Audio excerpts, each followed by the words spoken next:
La trahison et la rébellion aussi, parce qu'ils sont entièrement des délits politiques, ne peuvent pas être mis sous enquête par une loge. Et même si un maçon peut être déclaré coupable de l'un de ses actes devant les tribunaux de son pays, il ne peut pas être maçonniquement puni. Et, malgré sa trahison, rébellion, sa relation à la loge, pour utiliser la langue des anciens devoirs, reste inattaquable. C'est du Mackey's Masonic Jurisprudence, à la page 510.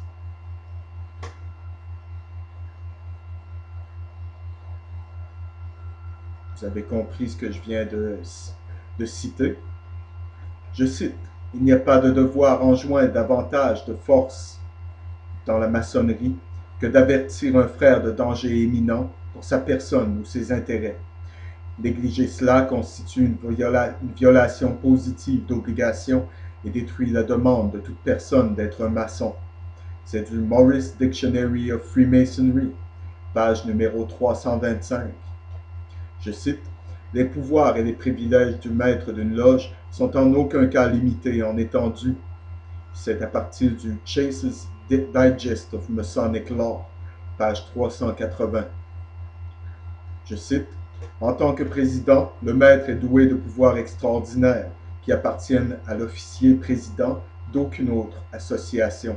C'est de Mackey, Masonic Jurisprudence, page 344. Je cite, le système de législation maçonnique n'a que peu de l'esprit républicain ou démocratique à ce sujet. C'est de Morris Webb's Freemasons Monitor, édition révisée, page 195. Je cite, une fois un maçon, toujours un maçon. Une fois un maçon, partout un maçon. Cependant, indépendant en tant qu'individu ou en tant que pavillon, en tant que grand ou subordonné, et nous sommes tous et chacun véritablement libres et non contrôlés par quoi que ce soit, excepté nos anciennes lois et constitutions, quoique aucun maçon ne peut être un étranger à un autre maçon. Nous sommes tous des citoyens égaux d'un gouvernement commun, ayant les mêmes droits, les mêmes privilèges et les mêmes devoirs, et dans lequel gouvernement, Dieu merci, la majorité ne gouverne pas. Car notre ordre, dans sa constitution même, attaque à la racine de ce qui est la base même d'un gouvernement populaire. Il proclame et pratique, non pas que la volonté des masses est bonne et sage, et en tant que telle à être obéie, non pas que la majorité doit gouverner, mais que la loi, si haut l'ancienne loi mentionnée, prévaudra.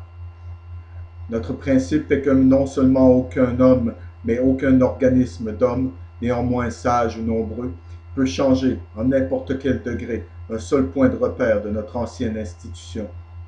Notre loi est strictement organique, elle ne peut être modifiée sans être détruite. Vous pouvez mettre un homme en morceaux et vous pouvez mettre une montre en morceaux, mais vous ne pouvez pas modifier ses organes et la mettre de nouveau ensemble comme le fait le gardien du temps. La maçonnerie est l'homme vivant et toutes les autres formes de gouvernement de simples machines pratiques réalisées par la mécanique intelligente pour régler les affaires de l'État.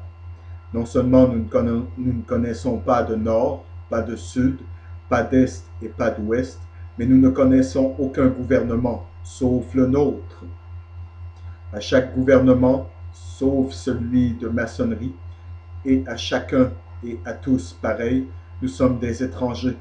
Et cette forme de gouvernement n'est ni pontificale, autocratique, monarchique, républicaine, démocratique, ni despotique. C'est un gouvernement en soi, et ce gouvernement est maçonnique. Nous n'avons rien à voir avec des formes de gouvernement, des formes de religion ou des formes de vie sociale.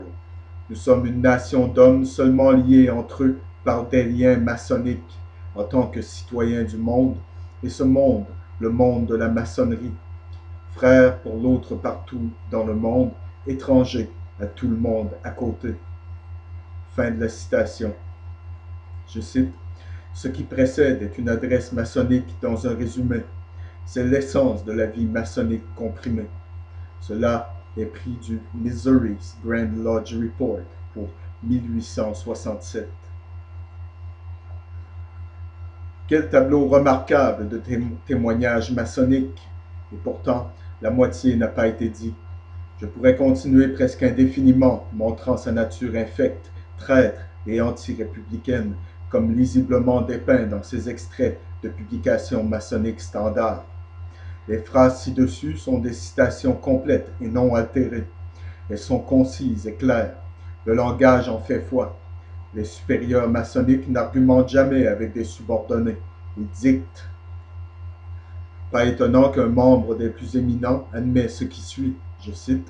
Il n'y a pas de charge plus souvent portée contre la franc-maçonnerie que celle de sa tendance à la révolution et au complot et aux organisations politiques qui peuvent affecter la paix de la société ou interférer avec les droits du gouvernement. Extrait de Mackey, Mystic Tie of Freemasonry, à la page 43.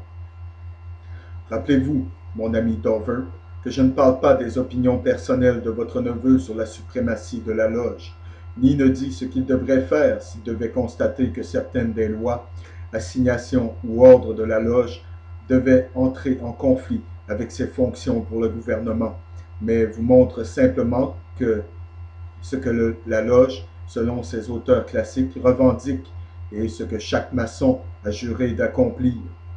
Si M. Bates devait aller au Congrès, puis trouver que dans certains cas il doit violer soit son serment officiel ou son obligation maçonnique, je ne dis pas lequel il considérerait contraignant, mais je dis, car je sais que la loge, par ses écrivains, ses enseignants et ses décrets, déclare que ses obligations sont suprêmes, son autorité au-dessus de toute autorité civile et l'obéissance à ses supérieurs, le premier devoir de tout maçon. Si des membres éminents savent et disent la vérité sur leur propre ordre, si les rapports de la Grande Loge peuvent être crus, il ne peut y avoir aucun doute sur ce point. S'il vous plaît, lisez de nouveau attentivement ce que ceux-ci ont dit, oui, osez imprimer, et vous comprendrez notre opposition à l'envoi de Bates au Congrès, ou à l'élection, ou à son élection, ou l'élection de tout maçon à un poste jusqu'à ce qu'il renonce à son allégeance à la loge. Pensez-vous que nous exigeons trop? Tout autre étranger, avant qu'il ne soit autorisé même à voter, doit renoncer à son allégeance au gouvernement en vertu duquel il est né, et auquel peut-être il n'a jamais juré ou reconnu obéissance. Nous exigeons de lui, et proprement, l'obligation suivante. Je cite. Je déclare sous serment que c'est de bonne foi mon intention de devenir un citoyen des États-Unis et de renoncer et abjurer à jamais toute allégeance et fidélité à tous et chaque prince étranger, potentat, État et souverain, en particulier, espace blanc, remplit n'importe quel pays d'où il vient, dont je suis sujet. Fin de la citation. Est-ce donc bon pour les citoyens libres de ce pays de voter dans n'importe quel office une personne qui a juré et vit toujours sous et reconnaît allégeance à un autre, un gouvernement despotique et monarchique? La Grande Loge d'un État, en cohérence avec l'enseignement général de la maçonnerie, n'a-t-elle pas déclaré que tous ses membres sont étrangers à notre gouvernement? Considérons-les alors en tant que tels. Et notre gouvernement devrait également les considérer comme tels et leur interdire d'exercer ces fonctions, siéger au jury, ou même de voter jusqu'à ce qu'ils prennent le serment prescrit à d'autres étrangers. Quand je vous dis que le plus puissant grand commandant souverain des États-Unis, dont chaque maçon dans le pays est un sujet sous serment, est un ex-général confédéré, dont les mains rebelles sont teintes en profondeur par le sang cramoisi de citoyens loyaux et qui, lors d'un combat de la dernière guerre, a dirigé une brigade d'Indiens contre les hommes en bleu qui, par ces sauvages cruels, ont été assassinés, mutilés et scalpés d'une manière trop barbare pour être décrit, vous verrez plus de force dans cet argument. Et pourquoi l'arche-traître, le chef de la rébellion, n'a pas été pendu lorsqu'il a été capturé? Lui et le président des États-Unis et de nombreux membres du Congrès et juges étaient maçons de l'Arche royale et avaient juré à chacun ce qui suit. Je cite, « En outre, que je promets et je jure que je vais aider et assister un compagnon maçon de l'Arche royale lorsqu'il est engagé dans n'importe quelle difficulté et épouser sa cause jusqu'à le tirer d'affaire de même, si en mon pouvoir, qu'il soit droit ou erroné. Fin de la citation. N'est-il pas raisonnable de supposer alors que ces hommes qui avaient juré de s'acquitter de leurs fonctions de dirigeants civils ont choisi plutôt d'obéir aux obligations maçonniques et de dégager une rebelle de sa difficulté, de dégager un rebelle de sa difficulté? C'est la seule explication de cet étrange événement qui est digne de toute considération. Et cela est d'autant plus certain si nous nous rappelons que, conformément à la jurisprudence de Mackey, je cite, la trahison et la rébellion aussi, parce qu'ils sont entièrement des délits politiques, ne peuvent pas être mis sous enquête par une loge. Fin de la citation. Ces faits concernant les serments et les enseignements de la loge expliqueront bien d'autres choses étranges dans l'histoire de notre pays. Ils vous expliqueront souvent pourquoi une personne inappropriée est nommée et élue à quelque fonction, où le candidat illégal figure au siège, où un criminel est acquitté ou amnistié et éventuellement promu. Pourquoi notre représentant actuel, dont vous dites qu'il n'a pas assez de cervelle pour être un avocat procédurier et qui est notoirement malhonnête, a-t-il été envoyé au Congrès? Pourquoi a-t-il été nommé par notre parti? En réponse à cette question, The Wasp, dont le rédacteur est un anti-monopole, mais aussi d'une manière incompatible un maçon, dit, je cite, « Parce que, comme le directeur de notre chemin de fer principal a déclaré à un homme de premier plan avant la convention qu'il a nommée, le titulaire actuel était le plus disponible candidat de cette compagnie parce qu'il était en haut dans la maçonnerie. » Fin de la citation. Ainsi, il admet que la loge est utilisée dans le but d'obtenir des nominations abusives et l'élection à l'office d'hommes indignes, et implique certainement que cela est utilisé pour les contrôler en cours de mandat.